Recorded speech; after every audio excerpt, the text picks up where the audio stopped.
Michael Jordan with AB Friendly Company, and welcome to the Underground Meadery. Hey, we're finishing up the month of pie mints here, so we're trying to show you the variety from everything where we juice the grapes to adding the pulp of the grapes after we juiced them to getting grape juice from the store.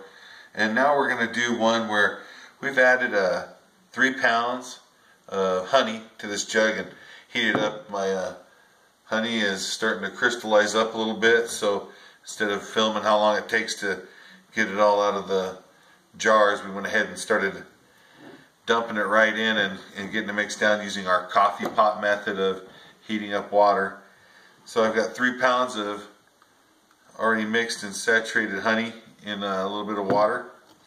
And what I have is I have 3 cups of dark grapes. These are just like a Concord grape from the store. So what I've done is I just had them diced in half.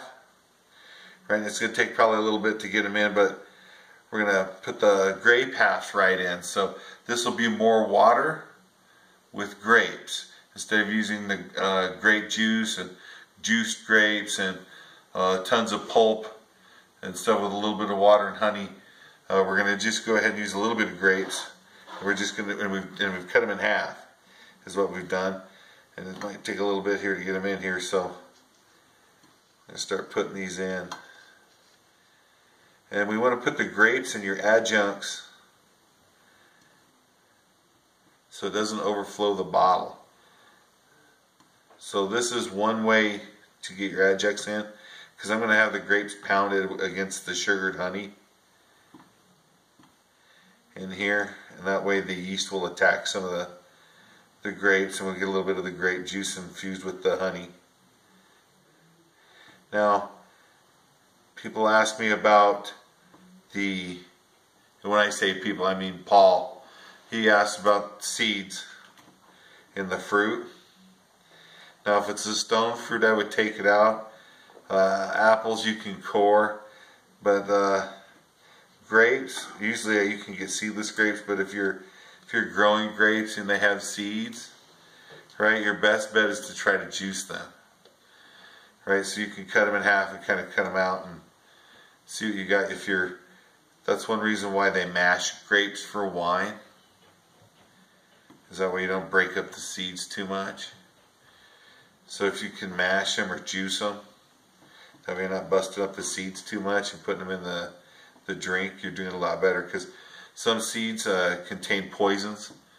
That's how, if you boil apple seeds and stuff and peach seeds and pits like that, you can make forms of arsenic. So you don't try to add too many of the seeds in there if they're broken up. So try to remove the seeds if you can, or juice the fruited item.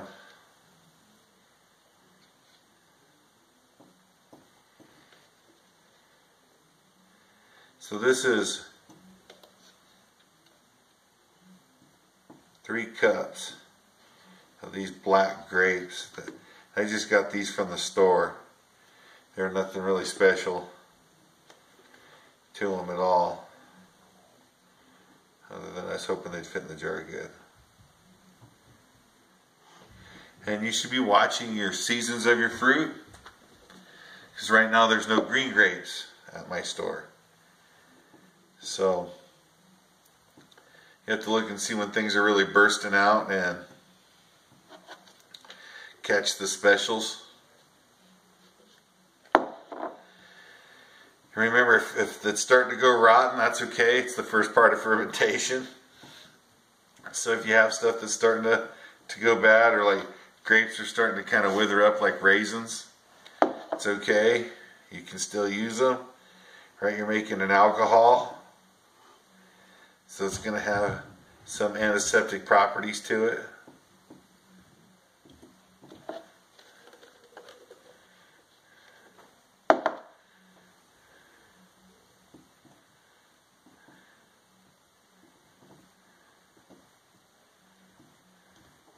And I think 3 cups is roughly 1.5 pounds of grapes, if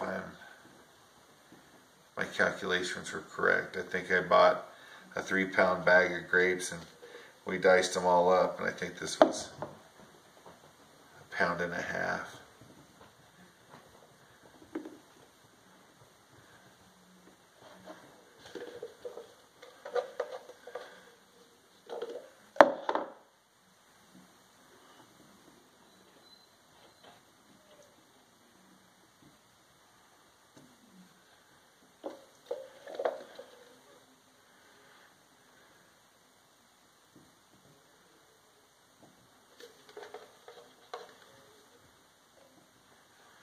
Alright, so we have our grapes inside here.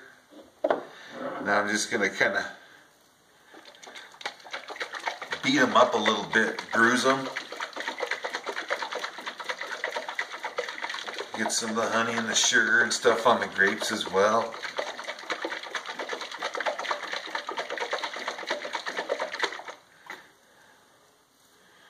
There we go. Now I'm just going to add water to it.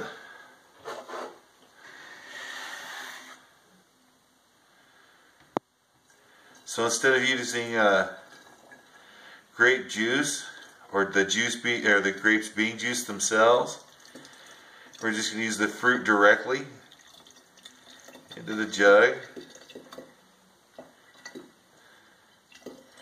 Now this can be done at many different times. You can add your fruit like we're doing right now.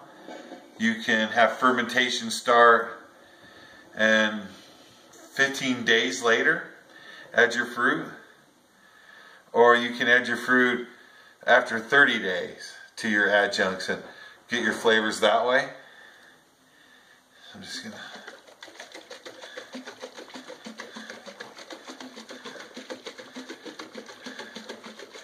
make sure the sugar and the water's mixing good and we don't have separation.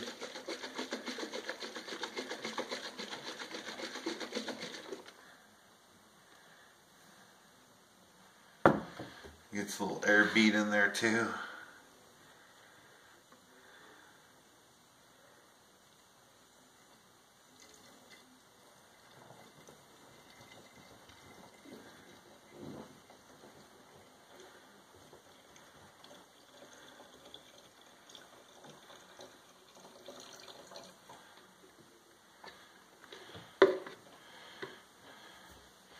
You can kind of see the water sitting on top of the grapes versus the sugar, right? So that's why we're gonna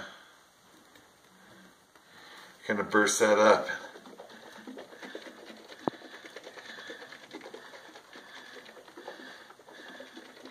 Get that water mixed in with that sugar.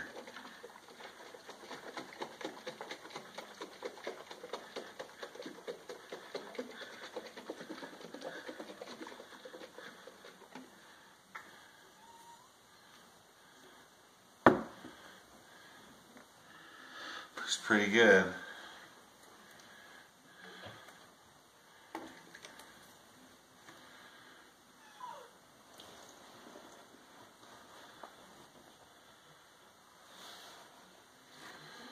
Alright. So now I've got 3 pounds of honey, and I'm just using wildflower honey from our beehives. I'm using 1.5 pounds, which is 3 cups of dark black grapes from the grocery store, a Concord grape. Seedless is better. I diced those up and I put those in here, and I just added water. So here in the month of grapes, instead of doing juiced grapes or juicing the grapes themselves, we're just adding the grapes themselves to the unit. So we do have our recipe card on the side. See if I can get some out without making too much of a mess here.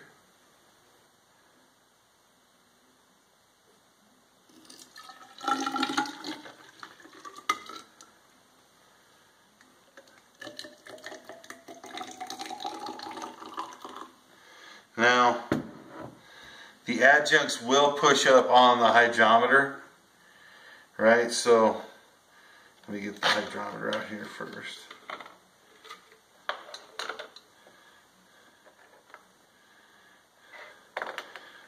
So what I want to do is make sure those aren't stuck to the side. Now you can fish those out and get those out of the way. I'm going to just fish them down to the bottom below the hydrometer here.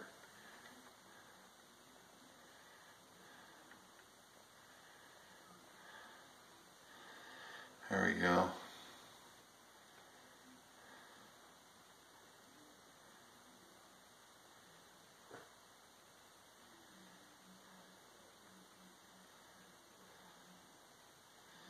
1.110.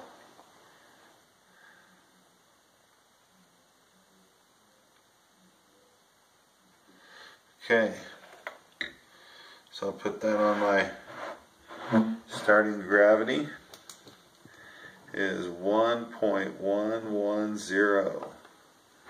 Alright, and our temperature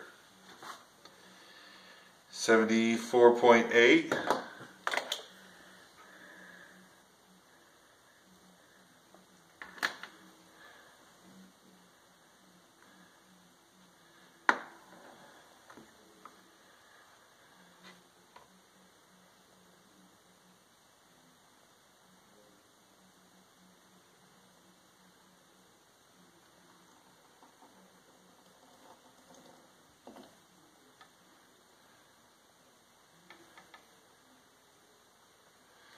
I'm going to just leave a little bit to see if I can taste some of the grape infusion already.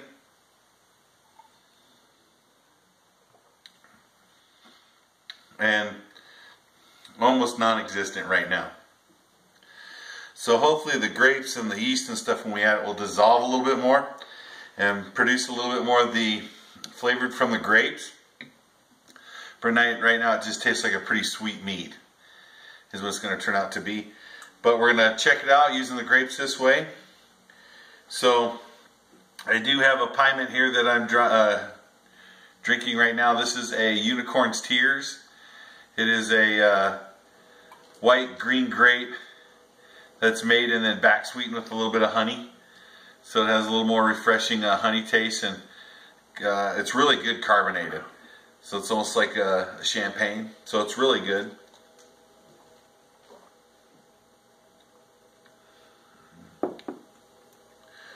So we've got our temperature, we've got our hydrometer reading. We're going to go ahead and add our yeast to the packet here.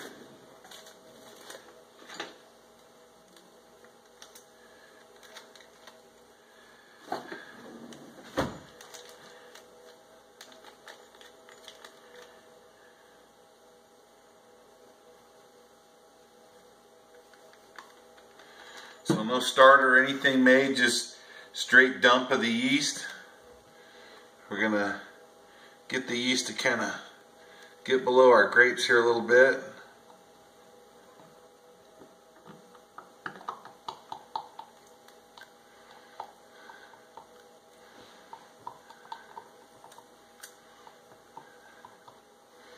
You can see now the yeast getting in there and into our sugar liquid.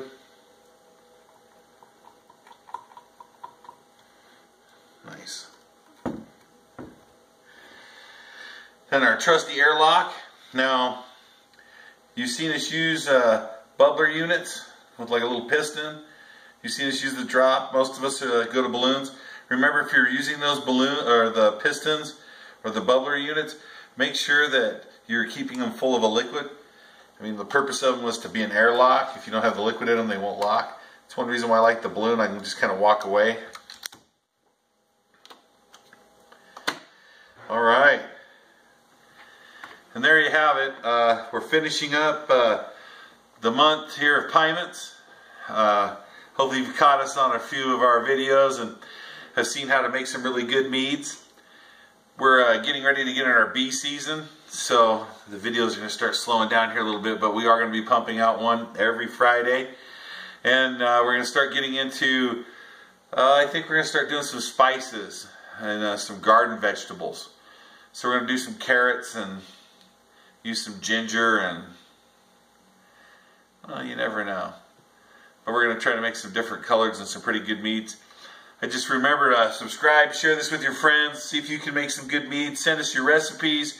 Maybe they'll be here on the Underground Meadery. I'm Michael Jordan with AB Friendly Company. Thanks for joining us today.